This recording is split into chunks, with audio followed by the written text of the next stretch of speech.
Good evening, everyone. I'm Brian Yacono. Amanda Hill is on assignment. We are committing the entire first segment of this newscast to the ripple effects of President Donald Trump's attempts to slash the federal budget, as well as his administration's impending legal fight with the state of Maine over transgender athletes. First, the cuts. Earlier this week, 7 people who worked at the Veterans Administration Medical Center in Togus were told in an email that they no longer had a job. It was part of a mass firing of about 1,400 probationary employees across the country. Tonight, we will hear from one of them. He spoke with CENTER Maine's Pearl Small. It says, unfortunately, the agency finds that your performance has not met the burden to demonstrate that your further employment at the agency would be in public interest. Alan White is reading a letter he received late Monday night that goes on to say he's been terminated from his job as education technician at the Togus VA Medical Center in Augusta because of poor performance. At least tell me you're firing me because you're just trying to save money.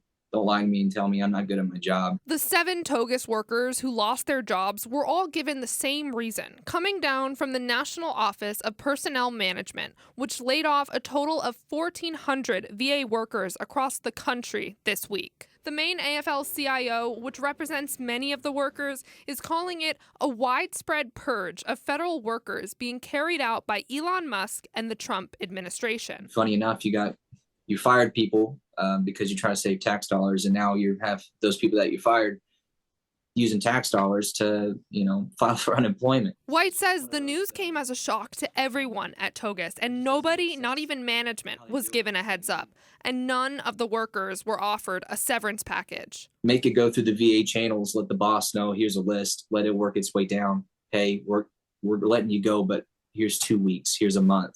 Find another job. We'll make the transition easier for you. And it's just, hey, kick rocks, get out, and it hurts. White, a veteran like many of his former coworkers, says losing the job he loved is tough, and finding another that means as much to him will be even harder. I want to continue that service in whatever capacity I can.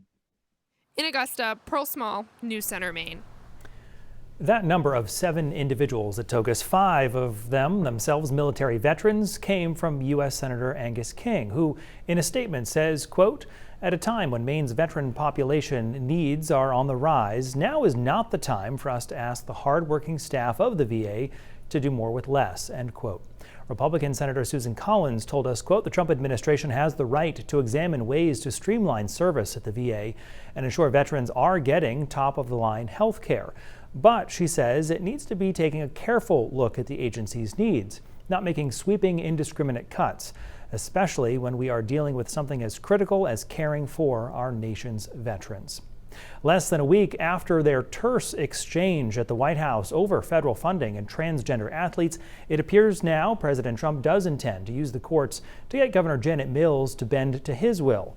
On Wednesday, his Attorney General, Pam Bondi, sent a letter to the governor informing her that it does not matter that Maine law allows or even requires state athletic associations or other entities to require girls to compete with boys, and that federal law, specifically Title IX, supersedes it because it is the supreme law of the land. She goes on to tell the governor that if current federal investigations of Maine's Department of Education show that girls were denied equal opportunity to participate in sports and athletic events, DOJ stands ready to take all appropriate action to enforce federal law. Now, Maine came up on President Trump's radar, at least in part, because of a social media post about a transgender high school athlete made by a member of the Maine House, Republican Representative Laura Libby. She was censured by the House just last night in a vote down party lines. Now, as Donovan Lynch reports, her fellow Republicans are pushing for new legislation on transgender athletes in Maine sports. Gender at the forefront in Augusta. Male athletes are taking opportunities from female athletes. I think it shouldn't be an issue where we're targeting vulnerable kids. Republican State Representative Elizabeth Caruso unveiling a bill seeking to ban transgender athletes from playing girls and women's sports. A draft of the bill also calls for school bathrooms and changing rooms to be male or female only, with few exceptions. Mainers and Americans alike are more united on this issue than any other. The bill, one of several submitted by Republicans to change Maine's laws surrounding gender. It also comes as the Mills administration is locked in a fight with the White House over the state's resistance to follow an executive order barring athletes born as biological males from playing in women's and girls' sports. The move bringing a federal Title IX probe and threats of cutting federal funds. Caruso believes her legislation will change that. It will automatically bring Maine into compliance with Title IX and the president's executive order. Response by Democrats is split. Some, like Senator Mike Tipping, defend Maine's current policy. I think we need to make sure that every kid gets to play on the sports team that's best for them, and I think it shouldn't be an issue where we're targeting vulnerable kids.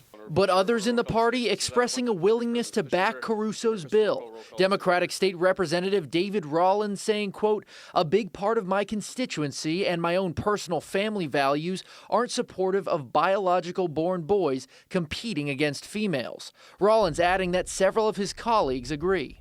But with the House on Tuesday moving to censure Republican State Representative Laurel Libby over a social media post using pictures of a transgender minor, the question of motivation top of mind in this debate. We should never be using kids as political fodder, which has happened recently. I'm not saying that it's happened in this situation. We're not standing in a room of politicians because this is not a political issue. In Augusta, Donovan Lynch, News Center, Maine. Earlier this month, the Maine Department of Health and Human Services warned lawmakers that payments on MaineCare, Maine's Medicaid program, may have to be capped if a supplemental budget is not passed. At the same time, at the federal level, Republicans in the U.S. House of Representatives are now looking to reduce spending on Medicaid in a new budget resolution. This chain of events is causing nerves to rise here in Maine about potential impacts not only for patients, but healthcare workers as well. News Center Maine's Caroline LaCour has the story. It's natural for parents to celebrate their children's accomplishments. Whoa. For Ashley Boucher Kaywood, those celebrations for her 3-year-old son, Bim, are extra special. Every single thing that a provider or a specialist told me that he wouldn't do or most likely wouldn't be able to do, that he continues to check off his list, it just fills me with so much pride. Bim was born at only 24 weeks old and stayed at the NICU for 380 days, requiring around-the-clock care. Because of course 24 weeks is the age of viability, so the earliest at which they expect that a kid could survive. Underdeveloped lungs meant he had to go through a tracheotomy to help with breathing. At one point, Ben needed to be on a feeding tube and a ventilator 24/7. It was a long and windy journey from the day of his birth until he finally came home. But knock wood, thankfully, since he's been home, he's been more or less sort of on the straight and narrow. Bim has since shed his trach and now visits a developmental preschool for physical, speech, and feeding therapies. Swimming in this tiny little diaper. Because from adaptive equipment to medical supplies he needs, Kaywood says most of the tools that have helped Bim thrive into the kid he is today is thanks to MaineCare, Maine's Medicaid program. But now that funding is in jeopardy. We're not asking for much, but if they don't want to fund this, I don't know how we're going to provide health care for the people of Maine. Dr. Emily Hill, advocating for the Maine Medical Association, warns that limits on MaineCare or Medicaid programs could price residents out of care and overwhelm Maine's already fragile health care system. If we're not going to fund the services that are going to keep Mainers at home safe and healthy, it backs up further and further in the hospitals. According to the Maine Department of Health and Human Services, right now there are more than 11,000 caregivers like Kaywood relying on MaineCare. We weren't set up for this. We didn't know this was going to happen. We didn't know we were going to have a disabled child, so there was no opportunity to plan for it. She says even though Bim is doing better, she relies on MaineCare for his essentials, even with private insurance.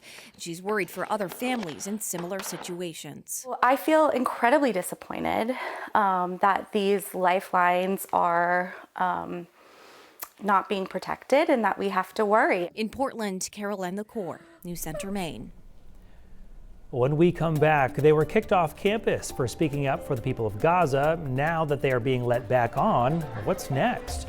That story when we come back. You're watching News Center Maine at 6.